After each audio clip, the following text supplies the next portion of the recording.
Hello, my name is Anitarky and don't forget to subscribe and comment. Hello, my name is Anitarky and don't forget to subscribe to my channel to support it. Subscribe and comment. In the ordinary setting of high school, Junichi watches as many of his classmates pair off, leaving him and his male friends without any female companions while his friends chat about girls and flip through magazines during class. Junichi finds himself trapped with an unflattering magazine in front of him, of the elegant and pretty Yukono, who expresses her displeasure due to her belief that Yukana, a girl who frequently dates boys, would be a suitable match. Junichi's friends choose him to ask her out, leaving a confession letter in her shoe locker. Junichi is surprised when he meets Yukana and, persuaded by his friend Shinpei, summons the courage to confess his initially uncertain feelings. Yukana correctly guesses that he has never had a girlfriend before and suspects that he is more interested in the idea of having a girlfriend than being with her.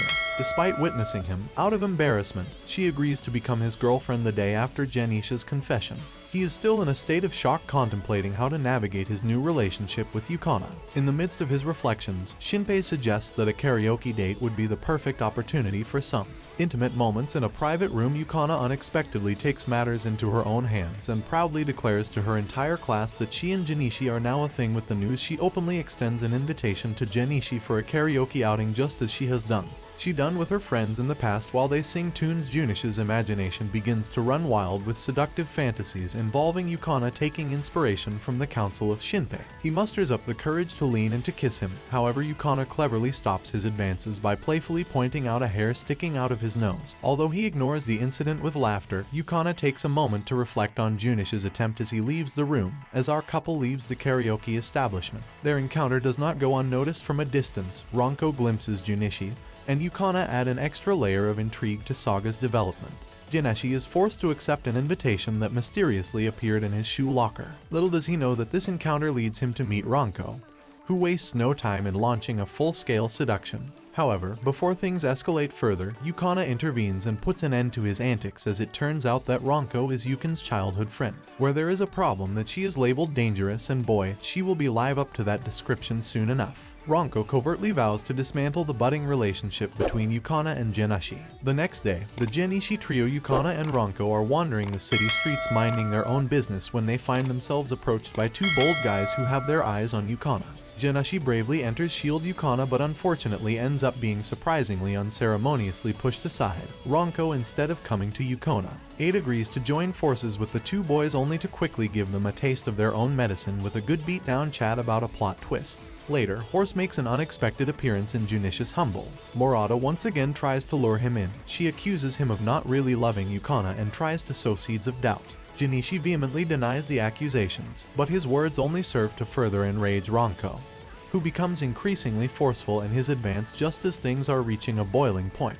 Yukana catches them in a rather compromising position, awkward to say the least, but Yukana chooses to make light of the situation by gracefully excusing herself from the premises, with Ranko doing the same as the two girls leave. Yui, Junichi's classmate, watches the scene from a distance, perhaps adding another layer of intrigue to this intricate web of relationships. Later, Yui begins remembering and enjoying the attention he receives from his classmates, particularly Junichi. Meanwhile, Junichi finds himself delving into an investigation about Jairus, or the girls, which leads him to an online show featuring a stylish girl who loves to criticize people while her followers totally agree. In the back-to-school chat, Yui makes her grand entrance as her classmates greet her warmly, unaware of her true thoughts and how she perceives them as humble servants and butlers. Keigo, accompanied by Junichi, Shinpei, and Minoru, strikes up a conversation about the girl they saw online the night before. Keigo proudly shows them a photo of the girl he found. However, Shinpei, who had seen her elsewhere before, expresses doubts about the authenticity of the image, since as fate would have it, Yukana joins the group with her friends and Yui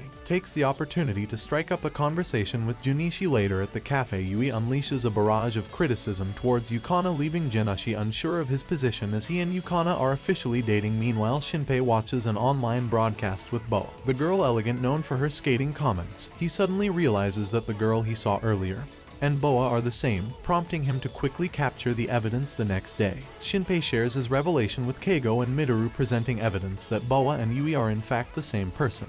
The connection becomes clear through Boa's distinctive opinions and the comparison of images during the discussion. Ronko interrupts and joins the conversation. Yui takes the opportunity to invite Junichi to the rooftop where she confesses her feelings and orders him to break up with Yukana. However, Junichi rejects Yui's confession, triggering her sudden outburst of dissatisfaction. Yui even goes as far as to threaten to reveal their conversation at the cafe to Yukana, but just in time Janice, her perverted friends along with Ronko make their entrance. Ronko threatens Yui, saying that he will expose Yui's identity as a boa to the entire class if she continues to blackmail Junichi, feeling defeated. Yui hands the memory card to Genesia and leaves in shock, much to Genisha's relief, to seek revenge as he walks away. Meanwhile, in the salon, a buxom lady expresses her satisfaction with her makeover. Beauty really knows no limits. Junichi has a dream about Yukana before waking up to find Nina, pink-haired lady, on his chest. Danny reveals his desire to emulate a girl and clings to Jenichi as they head to school, much to the envy of his friends at the shoe lockers. Yui approaches Jenichi trying to make peace, but Nina interrupts and berates Yui as she makes fun of his appearance during lunch. Junichi eats with Yukana while Ronko keeps watch. Annie joins them, and Yukana barely recognizes his banning competes with Ronko and Yukana for attention. Later that night, after watching Yu's online show, Jenichi tries to sleep but is interrupted by the babysitter without. However, Jenichi remains loyal to Yukana and asks Nana to leave. Danny leaves, determined to earn Juji's affections one day. The next day, Jenichi seems worried about Nani and Yukana approaches him with concern. Danny interferes, but Yukana is unaffected and smiles at them both. Romantic entanglements continue to unfold, leaving us curious about what's in store for our characters. Shenpai and his friends get into a discussion about judicious progress in their relationship and come up with the idea of spicing things up by playing a king game. Akana invites Jenichi to her house, but he suggests inviting Ronko, Nani, and her friends, much to Yukana's disappointment as Jenichi daydreams about Yukana. Yui appears unexpectedly and ends up being invited to. Once at Yukana's house, she goes to change and invites Jenichi to her room. However, their private moment is abruptly interrupted by the arrival of Ronko, Nin, and Yui. Not only that, but genius friends also appear wearing eccentric outfits. Shinpei takes the initiative and starts the king's game, and everyone seems to be having fun. However, both Shinpei and Jenichi secretly come up with a plan to secure a Yukana kiss during the game. When the kissing round comes up, it turns out that all the boys are chosen, revealing that Jenichi rigged the selection to prevent the girls from having to kiss any of the boys. It's a pretty embarrassing turn of events despite the awkwardness. Yukana invites everyone to join her for a summer vacation. The only problem is, they all lack the necessary funds to make this happen, so they make the decision to accept part-time jobs to save for their anticipated summer getaway. With their determination to make their summer vacation a reality, the group sets off on their individual path. Job search efforts remains to be seen what adventures and challenges await them as they work to make the vacation of their dreams memorable. Shinpei and Jenichi discuss the job opportunities they found online as they prepare for their upcoming summer vacation. Jenichi decides to apply for a position as a kitchen staff at a cosplay-themed cafe. Surprisingly, Yukona, Ronko, Yui, and Nani also end up working as costumed waitresses at the same cafe.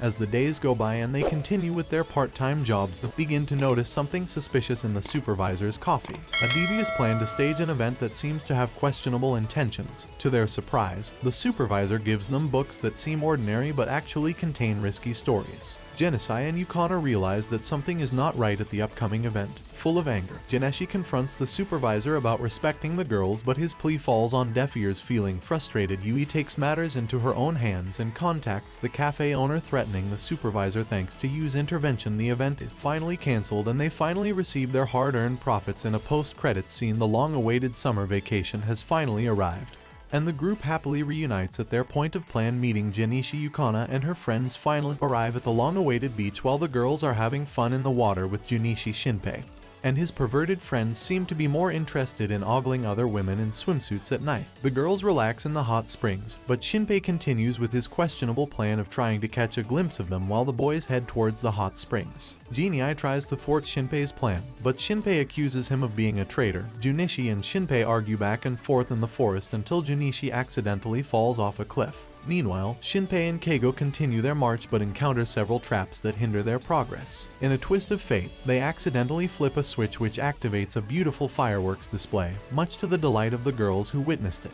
The girls continue their bonding time on the beach, enjoying each other's company and playing with fireworks, while Yukana and Jenichi share a sweet moment together. Yui, Horse, and Nana can't help it. They were envious of their connection. Then Yukana and Junichi returned to the city where they met a boy who seems to be familiar to Yukana. Yukana's old friend from high school, Anitarky, unexpectedly crosses paths with her and Junichi. Junichi begins to feel insecure, thinking that Yukana is more interested in Dai's because of her appearance. This leads to a disagreement between them and Yukana leaves frustrated, leaving to Junichi feeling even worse despite Junichi's attempts to talk to Connor at school. He fails to bridge the gap between them in an effort to lift the genie spirits his friends take.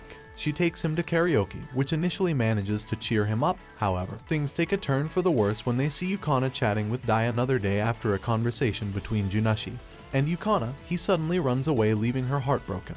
Yui confronts Junichi, expressing her anger. Faced with her selfishness and narrow-mindedness, Nani also shares similar feelings as Yukana reunites with her friends. But before she can say anything, she bursts into tears. This provokes anger in Ranko, who storms out to look for Junichi in a restaurant. Ranko finally finds Junichi and his friends, but to their surprise, Dai and his gang also appear. Listening to Dai and his gang discussing their plans involving Yukana, determined to protect her. Ranko confronts them, with Junichi intervenes and confronts them.